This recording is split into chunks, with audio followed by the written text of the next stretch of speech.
ரஷ்யாவில் மருத்துவம் பயில சிறந்த ஒரு அரிய வாய்ப்பு.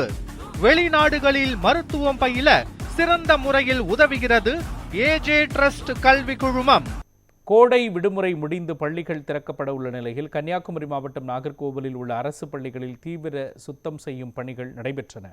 43 நாட்கள் கோடை விடுமுறைக்கு பிறகு மாணவர்கள் பள்ளிகளுக்கு திரும்ப உள்ளதால் பள்ளி வளாகங்களில் வளர்ந்துள்ள செடி கொடிகள் அகற்றப்பட்டன. மேலும் வகுப்பறைகள், மேசை, நாற்காலிகள் உள்ளிட்ட உபகரணங்களும் சுத்தம் செய்யப்பட்டன. நாகர்கோவிலில் உள்ள கவிமணி தேசிய விநாயகம் பிள்ளை அரசு பள்ளி உள்ளிட்ட கல்வி நிறுவனங்களில் இந்த பணிகள் முழுச்செலவில் நடைபெற்று வருகின்றன. மாணவ மாணவிகள் பாதுகாப்பாகவும் சுத்தமான சூழலிலும் கல்வி கற்கும் வகையில் பள்ளி நிர்வாகங்கள் முன்னெச்சரிக்கை நடவடிக்கைகள் மேற்கொண்டன.